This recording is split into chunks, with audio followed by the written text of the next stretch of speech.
We are here today at one of our favorite places in the world, Road America in Elkhart Lake, Wisconsin. Why are we here, you might ask? Well, we're here with a Ford product, and not just a Mustang or a Focus RS or something else that you might consider fun at a track like this. Not this either. No, but this has a little something to do with what we are here for. It's Ford's GT.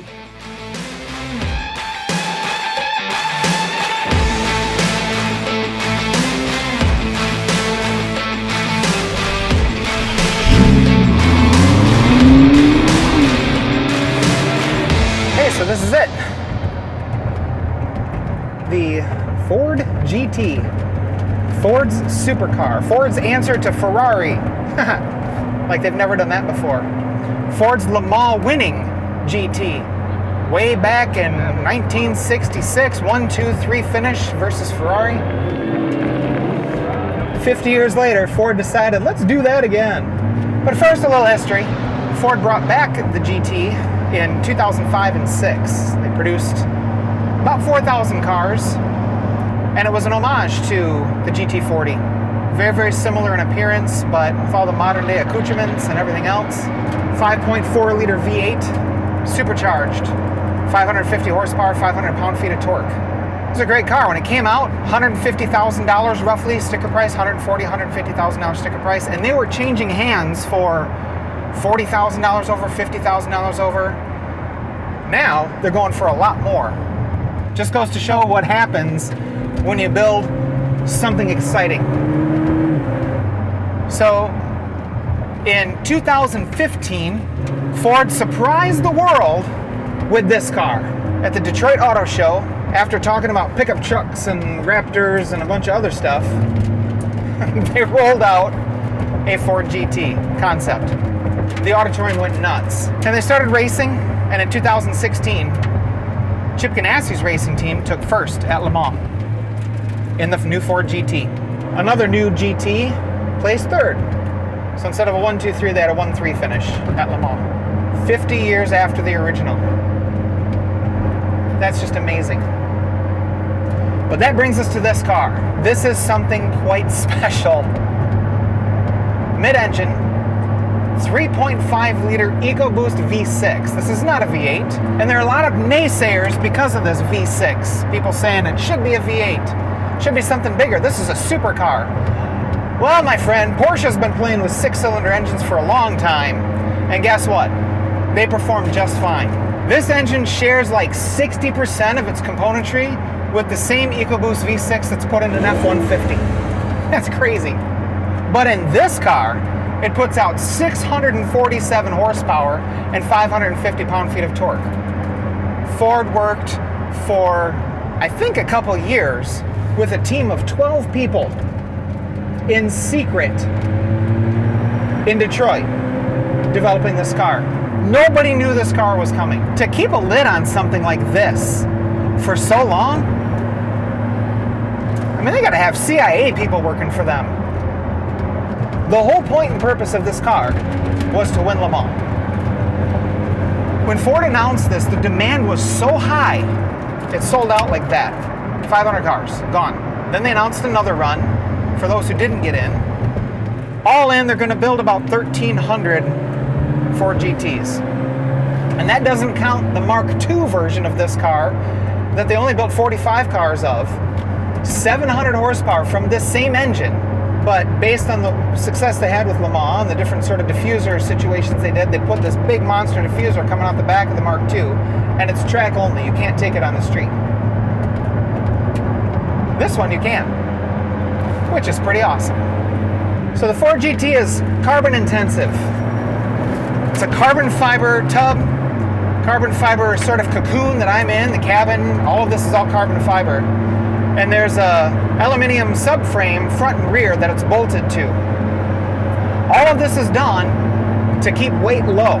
Ford has a little bit of difference for weights in the car, anywhere from about 3,000 pounds to 32.5. Relatively light when you're considering you got crumple zones and you've got airbags, and you've got, you know, all the safety features and everything you have to have in this car.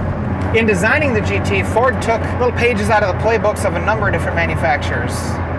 You know, McLaren's been doing carbon fiber forever, and you get the tub and the chassis and all that sort of stuff. They become masters at it. But when you look at the rear wheels, they're separate from the main body of the car. This cabin's like a teardrop.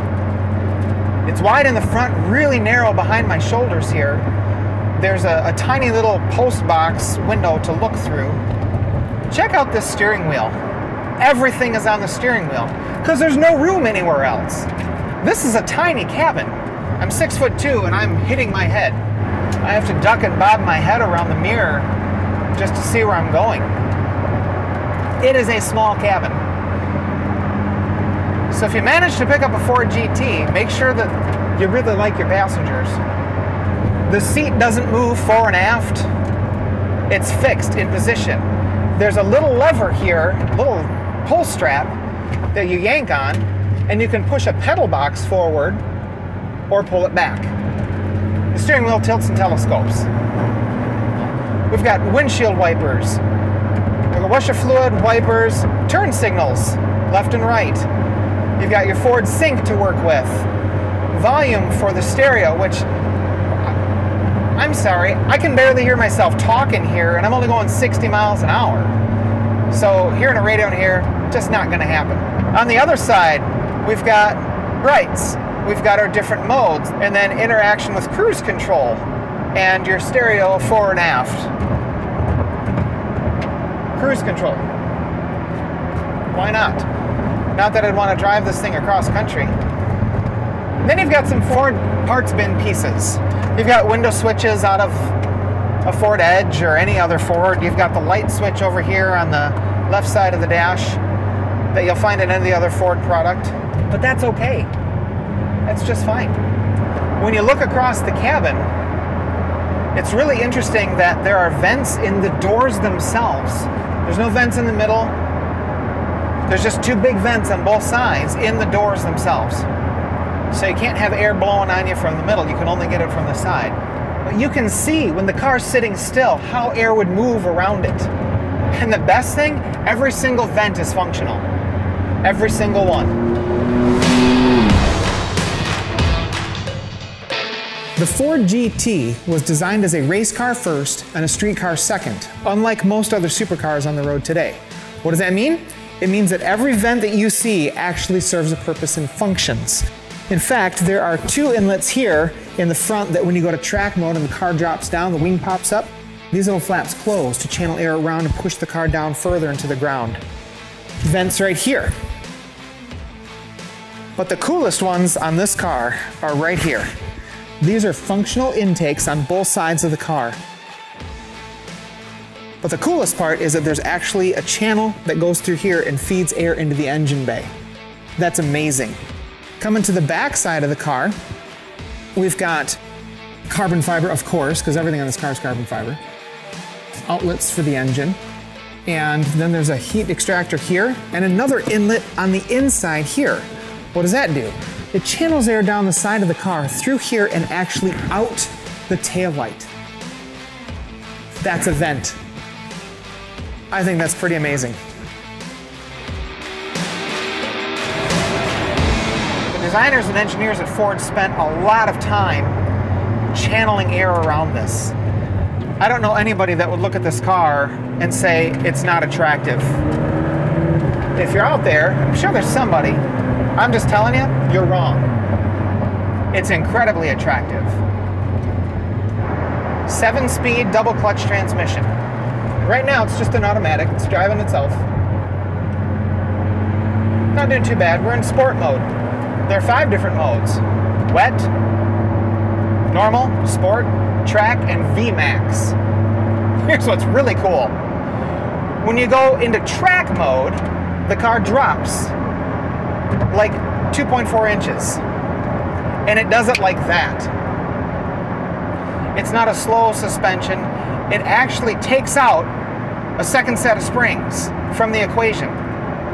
So you really have 2 completely different suspension setups in this car.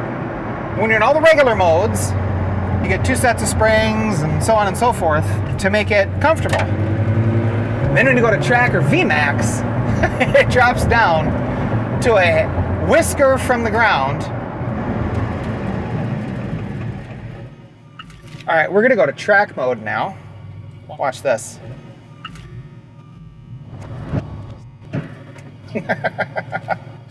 That's cool. Back to drive and manual.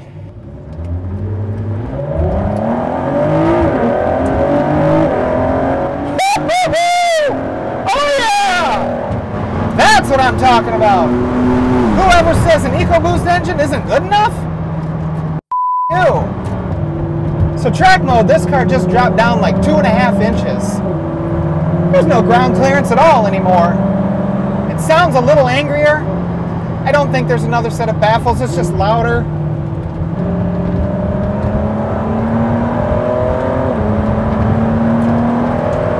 There's thrust on demand anywhere you want it. I think a V8 would have sounded better, like in the Shelby Mustangs, but there's just power from this thing. Ford, well done. I wouldn't say that the engine sounds great, it's just noisy. But it's a twin turbo engine, and the boost is always there. That 550 pound-feet, 90% of that is available at 3,500 RPMs, which is pretty great.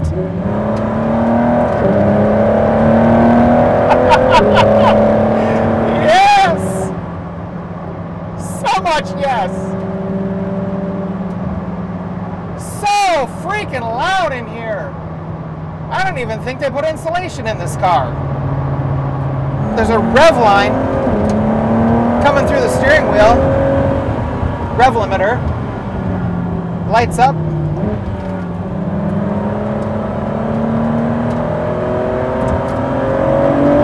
There's the lights. The lights on the steering wheel are actually quite effective, especially since I can't see the tachometer behind the steering wheel because I'm too darn tall. Steering's really neutral. What's really cool is this is not electric steering. This is hydraulic steering. Good old-fashioned hydraulic steering. And you can feel everything. And I mean everything. Look, there's a pebble. Yep, felt that. They are carbon ceramic Brembo brakes. They certainly pull this thing down. Not a lot of weight to move. You stop on the brakes above 80 miles an hour, that wing just slams forward like a massive air brake. How effective is that? I don't care. This is quite the car.